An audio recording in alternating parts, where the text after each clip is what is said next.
Hello and welcome to the channel. So today I'm going to be reviewing this wood chipper here after using it for the last 2.5 years. Now this tractor mounted unit replaced a smaller chipper shredder that I had with an attached engine, and I found out that that little chipper really just wasn't big enough for the amount of branches that this property produces. I found that in order to get it to work, I had to chop up the branches into really small components, and even so it would still get plugged up frequently. So after a lot of frustrations, I went ahead and bit the bullet and decided to upgrade to a more expensive tractor mounted unit. So today I'm going to review the specs and the features of this particular wood chipper, and I'll talk about whether or not upgrading was worth the money.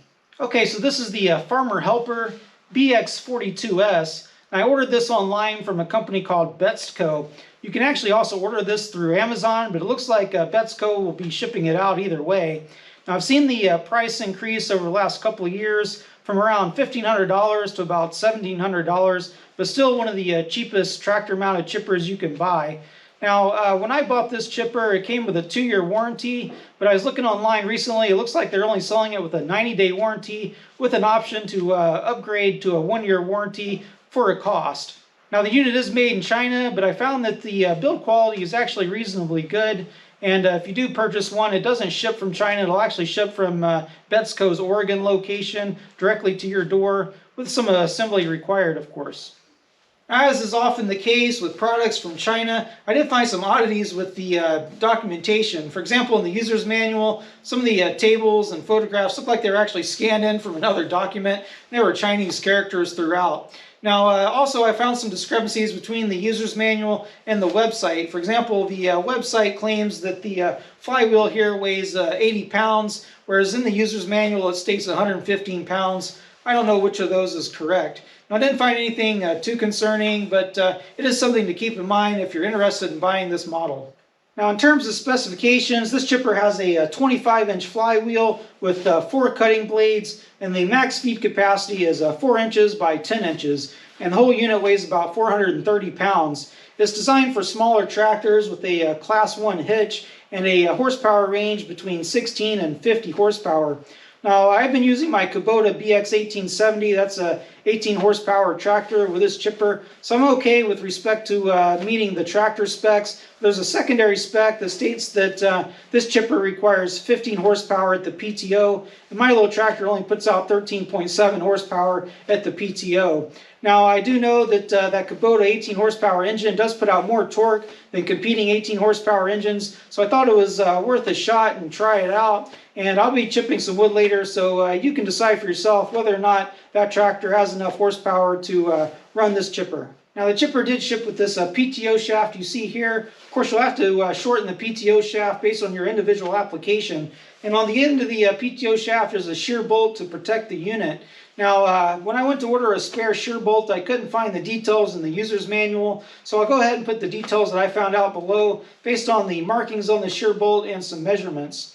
Now, also the flywheel cover here and the hopper came with just standard nuts and bolts, but I've replaced those with eye bolts and wing nuts so that if I get a jam out in the field, I don't have to go and get tools. Now, one interesting feature of the chipper is that this hopper here can rotate backwards and be secured so that the chipper takes up less space during storage. Now, this also gives you easy access to the bottom of the flywheel and the sharpened blades as well. Now, the way this chipper operates, it basically works like a pair of shears. You have a stationary blade down here, and then you have 4 sharpened blades which are attached to the rotating flywheel. And as you feed a branch down into the hopper, it basically just cuts it off piece by piece. Now, this stationary blade does need some periodic adjustment. It needs to be 1/32 inch of a gap, and if it's too large, for example, you're going to be cutting off pieces that are too big for the chipper, and that's going to plug it up or potentially bog down the tractor. And I found that all you need to adjust that gap is a wrench and just a piece of flat bar, which is 1/32 inch thick. Now, over here on the side of the flywheel is what they call the branch breaker. So as the name implies, any pieces which don't get cut up by the blades here are going to be spinning around, and they're going to be broken up by that little piece there. And then, of course, everything gets thrown up into the chute and exits out the top. So that's the basic operation of this chipper. Now it's time to go ahead and attach it to the tractor and chip some branches.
Okay, so it's the next day and I'm at it again.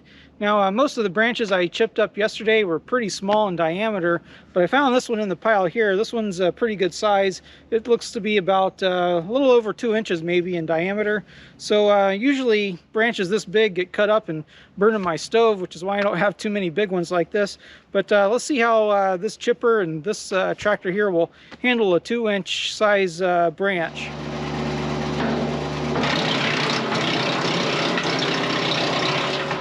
Okay, so I'm back in the shop. Let me see if I can summarize my thoughts on the chipper here. So when I went to buy this chipper, I definitely had some apprehension. You know, it was a brand I'd never heard of, and I wasn't really sure if the Kubota tractor had quite enough power to drive this chipper.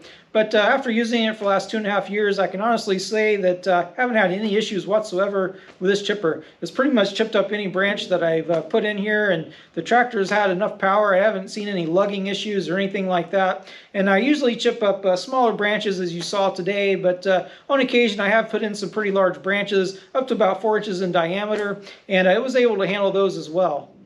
And despite the fact that you can actually order this through Amazon, unlike some of the other brands that you might buy on Amazon, you actually get US support for this chipper. You can buy the various replacement components like the blades and so on, and Betsco will also provide support if you have any issues with the chipper.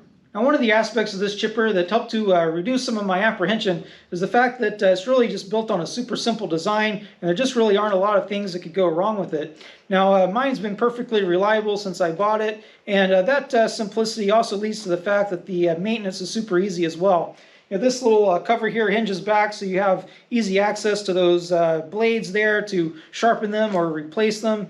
There's that stationary blade on the front. That's also easy to adjust. And you have a couple of grease zerks, one here on this front bearing and a couple on the PTO shaft. Beyond that, that's pretty much all the maintenance that you have to do periodically. Now, ownership of this chipper relative to the little chipper I had before is a night and day difference. You know, the maintenance on this unit is a lot easier because everything's really easy to access, and chipping goes a lot faster as well. You know, I can chip branches almost as fast as I can feed them, and this thing almost never gets plugged up. So it did cost a bit more than that smaller unit, but it is the right size for my property, and it saved me an awful lot of time and an awful lot of effort. And for those reasons, this has become one of my favorite pieces of equipment here on the property. So if you already have a subcompact or a compact tractor and you're looking for a low-cost 4-inch chipper, I think this is a great option to consider for the price.